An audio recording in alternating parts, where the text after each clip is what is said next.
大家好，欢迎来到学识 Plus。今天我们要讨论的是容易引起肥胖的食物这个课题。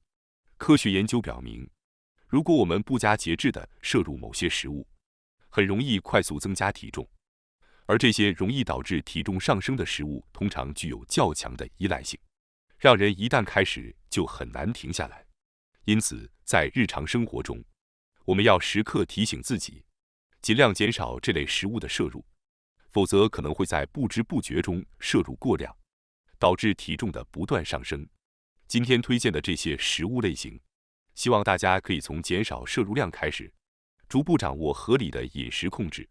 实际上，日常生活中有不少食物应尽量避免，例如蛋糕、甜甜圈、白面包等，种类十分繁多。为此，我们今天提供一些简单易行的筛选标准，帮助大家区分哪些食物适合摄入，哪些应当尽量避免。首先是第一种容易引起肥胖的食物，含有添加糖的食物。凡是含有添加糖的食物，我们都应该尽量避免，特别是那些隐藏糖分的食品。现如今，为了让我们的味蕾获得美味的体验，几乎所有食品中都添加了糖。这样一来，我们往往在不知不觉中摄入了过量的糖分。值得注意的是，添加糖与天然糖对身体的影响存在着明显的差异。加拿大知名医生杰森·冯在他的畅销书《世界最新的瘦身方法》中提到，添加糖对健康的危害十分巨大。水果中天然含有的果糖属于天然糖，而红薯等食物中也带有天然的甜味。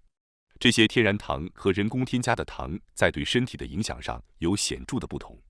简单来说，人工添加的糖对健康的负面影响尤为突出，因此书中建议尽量减少摄入添加糖。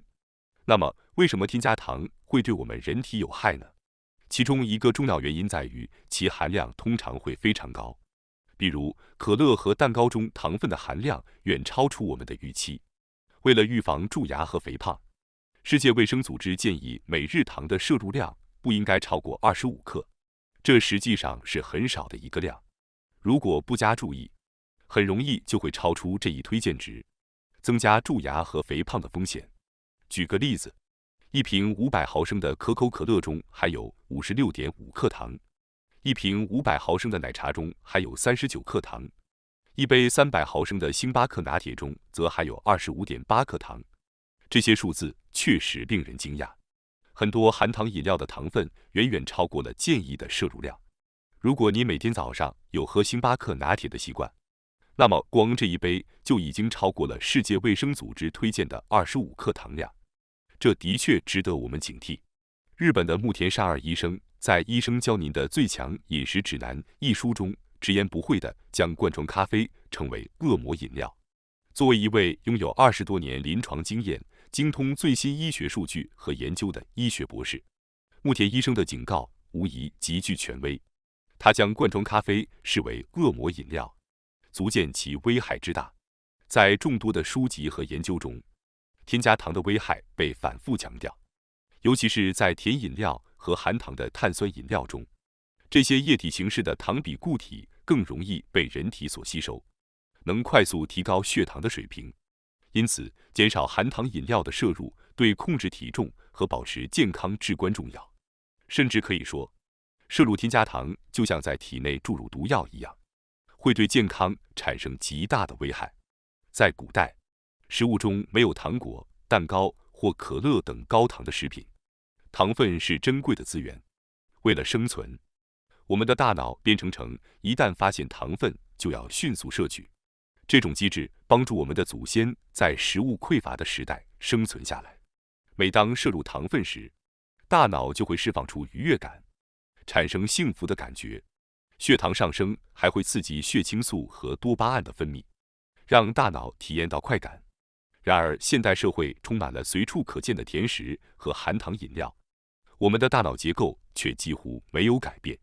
每次摄取糖分，血清素和多巴胺仍会释放，带来愉悦感。许多人难以抗拒糖分的诱惑，最终会摄入过量，导致了肥胖，进而增加了糖尿病等慢性疾病的风险。因此，我们必须有意识地避免额外的添加糖，否则极易在不知不觉中摄入超量，增加肥胖和健康问题的风险。现如今，糖分随处可得，许多食品都添加了糖，我们更要时刻关注自己的糖摄入量，以避免超出健康的推荐值。Go Wild 找回野性的身体这本书中强调了精制糖对健康的极大危害。书中作者强烈建议远离精制糖，尤其是含糖的软饮料和营养饮料，因为这类饮品中的溶解糖尤其有害。书中从进化的角度解释了我们对糖分的强烈偏爱，并提出了健康饮食的建议，特别建议避免一切精制糖。对于日常生活中的饮食调整，我们可以从减少添加糖开始，尽量少喝甜饮料，少吃甜点和加工食品，减少快餐的摄入，这样便能有效降低糖分带来的健康风险。另外，在我们频道中也提到过黑巧克力的健康益处。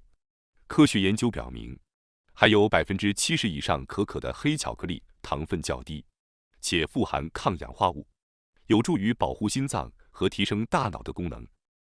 而含糖量高的牛奶巧克力则不利于健康，因此建议优先选择黑巧克力，尽量避免牛奶巧克力或白巧克力。类似的，食品因所含添加物不同，对健康的影响也有很大差异。例如，罐装咖啡含糖量较高，对健康不利，而黑咖啡则被证实有助于降低多种疾病和死亡的风险。由此可见，我们应尽量避免明显含糖的食品，如甜点和含糖饮料。在此，我无法列举出所有不推荐的食品，因此建议大家购买食品时关注一下营养成分表。如果发现成分中有糖、蔗糖、麦芽糖、果糖、葡萄糖浆、蜂蜜或玉米糖浆等添加糖，最好少吃或者避免食用。接下来是第二种容易引起肥胖的食物，自然界中不存在的精致碳水化合物。在杰森·冯医生的著作《世界上最有效的糖尿病对策》一书中提到，研究表明，摄入精致碳水化合物越多，患糖尿病的风险就越高。这本书专注于应对日益严重的糖尿病问题，特别推荐给糖尿病患者和糖尿病前期的人群。书中明确指出，精致碳水化合物是糖尿病的禁忌。这一观点也与《Go Wild 找回野性的身体》一书的立场一致。例如，像白米这样的精致碳水化合物，比起玄米等未精致碳水化合物，更容易快速提升血糖。研究数据显示，避免摄入糖、小麦粉等精致谷物能显著降低2型糖尿病的风险。糖尿病主要是由饮食所引发的，而精致碳水化合物正是导致这一疾病的元凶。自然的碳水化合物通常包含糖分、纤维、脂质、蛋白质等多种营养成分。例如，玄米不仅含有糖分，还富含纤维、维生素和矿物质。然而，当玄米精制成白米时，果皮、胚芽和米糠等富含营养的部分被去除，实际损失了许多有助于消化和代谢的重要营养素。具体来说，玄米的纤维含量是白米的6倍，维生素 E 含量约为12倍，镁含量约为5倍。总之，精致碳水化合物是从天然碳水化合物中去除了除糖外的其他成分，几乎成为了纯糖的集合。在自然界中，极度精制后仅剩糖分的物质就是糖。因此，像白米这样的精致碳水化合物在身体内的作用与糖非常相似。在世界上最简单且科学证实的究极饮食一书中，作者金川有介基于大量的研究数据，明确指出了精致碳水化合物的危害，并强调白米几乎等同于糖。或许你会觉得惊讶，毕竟白米和糖的口感和外观相差很大。但从科学的角度来看，精致白色碳水化合物与糖对身体的影响是几乎相同的。摄入白米饭和甜食，对身体的影响几乎没有区别。在前面的讨论中，我们已经提到糖对身体的危害，相信大家对此已有共识。而实际上，像白米、白面包、白色意面等精致碳水化合物，对身体的作用也和糖几乎无异。这一事实真的令人震惊。研究表明，精致碳水化合物在自然界中是不存在的，并且比未精制碳水更容易快速提升血糖，因此建议尽量减少精致碳水化合物的摄入。在阅读了多本书籍和研究论文后，我发现精致白色碳水化合物对健康不利的观点被多次提及，因此建议大家可以尝试一下减少精致白色碳水化合物的摄入，看看健康是否会有所改善。接下来我将列出一些需要尽量避免的精致碳水化合物，希望对大家有所帮助。这些食物包括白米、精致小麦制成的白面包、白色乌冬面、意大利面、拉面等面食，以及其他各类的精致碳水。听到这些，可能有人会感到失望，因为拉面、乌冬面确实十分美味。很多人每天早餐会吃白面包，白米更是我们不可或缺的主食。突然得知需要减少这些食物的摄入量，确实很让人感到困惑，甚至不禁会想，那我还能吃些什么呢？对此，我完全可以理解。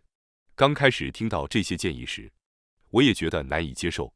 然而，在深入阅读相关书籍并亲身尝试减少这些食物后，切实感受到了体质的改善，因此我深信不疑。建议大家不妨亲自尝试一下减少这些食物的摄入，看看身体会有什么变化。亲身验证的效果往往比简单的建议更具有说服力。感谢大家收看今天的节目。如果你喜欢我们分享的内容，记得点赞、订阅并开启小铃铛通知，第一时间获取我们的更新。在下次的节目中，我们将继续为大家分享更多有益的内容。再次感谢大家的支持，我们下期再见。